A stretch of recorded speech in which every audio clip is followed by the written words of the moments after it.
জামাতের বক্তা ডাক্তার আবুল কালাম আজাদ বাশার তিনি বলেছেন সাহাবায়ে কেরাম ইচ্ছাকৃতভাবে গুনাহ করেছেন, এই জন্য তাদেরকে মেয়ারে হক বলা যাবে না। নাউজুবিল্লাহ মিন যালিক। মানে এই লোকটি আল্লাহর কোরআনের চেয়ে একটু বেশি বুঝলো, এক কলম বেশি বুঝলো। মুফতি তকি উসমানী বলেছেন কোন মায়ের হালালজাদা সন্তান সাহাবায়ে কেরামের সমালোচনা করতে পারে না। সাহাবায়ে কেরাম মেয়ারে হক নয়, এ কথা একমাত্র যারা তার মায়ের হালাল সন্তান না তারাই বলতে পারে। কথাটা কিন্তু বাস্তব। তাহলে আসুন সেই ডক্টর মৌলভী আবুল কালাম আজাদ বাশার সঠিক নাকি আমরা সঠিক এটা জেনে নিই। সাহাবায়ে কেরাম রাদিয়াল্লাহু তাআলা আনহুম সত্যের মাপকাঠি মেয়ারে হক, এই বিষয়টি কোরআন এবং হাদিস দ্বারা সুস্পষ্টভাবে প্রমাণিত। আল্লাহ তাআলা ইরশাদ করেন, তারা কাফেররা যদি তোমাদের সাহাবীদের মতো ঈমান আনতো তবে অবশ্যই তারা হেদায়েত পেত। সূরা আল বাকারা আয়াত নম্বর 137।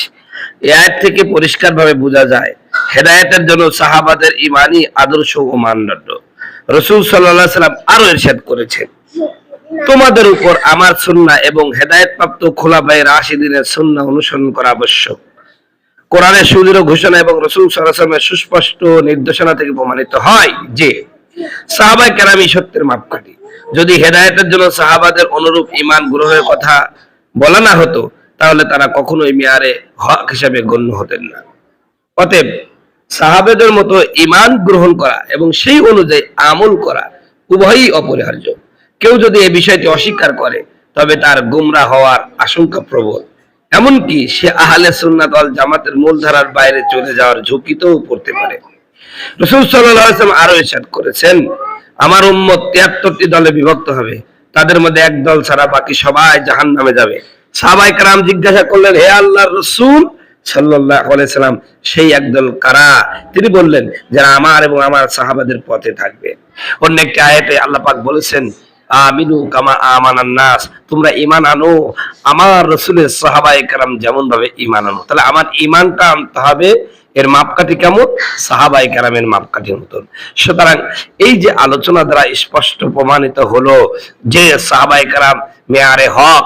যারা বলবে সাহাবায়ে কেরাম মেয়ারে হক না, তারা তার মায়ের বৈধ সন্তান না, একমাত্র অবৈধ জারদ যারা তারাই সাহাবায়ে কেরামের ব্যাপারে সমালোচনা করে, তারাই এই কথা বলে সাহাবায়ে কেরাম ইচ্ছাকৃতভাবে ভুল করেছে। সবাই কথা বলুন ঠিক কিনা? মাসে মাসে লক্ষ টাকা ব্যাংকে রাখো জমা, মাসে মাসে লক্ষ টাকা ব্যাংকে রাখো জমা, বাড়ি বাড়ি ভিক্ষা করে তোমার মা বাবা, বাড়ি বাড়ি ভিক্ষা করে তোমার মা বাবা। ও তোমার বউয়ের হাতে সোনার চুরি, ও তোমার বউয়ের হাতে সোনার চুরি, দিন কাটে মহা সুখে, মরলে খাও পাড়ার লোক দেখে। ঠিক না? এই জন্য বন্ধুগণ আমার ভাইয়েরা আমার, যে কথা বলছিলাম, সন্তান যখন 7 বছর বয়স হবে ওই মুহূর্তে তাকে প্রথমে ইসলামিক জ্ঞান শিক্ষা দেবেন এই মাদ্রাসা। আলহামদুলিল্লাহ, আমি তো প্রথম থেকে প্রতি বছরই আপনাদের এখানে এসেছি। আহা কি সুন্দর বিল্ডিং হয়ে গেছে। হুজুর বলল, হুজুর আমাদের যে বিল্ডিং হয়েছে, যে ব্যবস্থাপনা হয়েছে, প্রায় 200 ছাত্র আমরা অনায়াসে পড়াতে পারবো, কিন্তু ছাত্র সংখ্যা শুনলাম খুব কম। ভাইয়েরা, বিল্ডিং একটা মাদ্রাসার উন্নতি না, উন্নতি হলো ছাত্র। কথা বলুন ঠিক কিনা? ও সম্মানিত ভাইয়েরা আমার, বর্তমান গত বাংলাদেশে সব জায়গায় ঘুরতেছি, সব জায়গায় একটাই ওয়াজ করতে হচ্ছে, কয় হুজুর একটু দোয়া করবেন, আমার সন্তান আমাকে দেখতে পারে না, আমার সন্তান আমাকে ভালোবাসে না, আমাদের খোঁজ খবর নেয় না। নেবে কেমনে? আপনি তো আপনার সন্তানকে ইসলামী শিক্ষা দেন নাই। এ জোড়াগাছের মুসলমানেরা, আপনাদের এলাকায় আমার মতন দাড়িওয়ালা টুপিওয়ালা সন্তান যতগুলো আছে, আপনি খোঁজ নিয়ে দেখেন, তারা কিন্তু আপনার সন্তানের চেয়ে খুব কম টাকা ইনকাম করে। কথা বলুন ঠিক কিনা?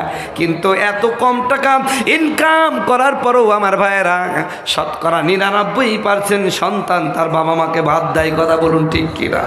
এই জন্য আমার ভাইয়েরা আপনাদের প্রতি অনুরোধ করব, জোড়াগাছের মুসলমানেরা, এখনো সময় আছে। আপনার সন্তানকে মাওলানা মুফতি করা লাগবে না। আপনার সন্তানের 7 বছর বয়স হয়ে গেলে, 6 বছর বয়স বয়স হলে এই মাদ্রাসায় ভর্তি করেন, 1-2 বছর পড়ান, বেসিক শিক্ষাটা ইসলামিক শিক্ষা দেয়া দেন। এই ইসলামিক শিক্ষা দেওয়ার পরে স্কুলে ভর্তি করে দেন। আল্লাহর কসম করে বলি ওই সন্তান নাস্তিক হবে না, ঠিক কি না? ওরা ইসলামের বিরুদ্ধে কথা বলবে না, হুজুরদের বিরুদ্ধে কথা বলবে না।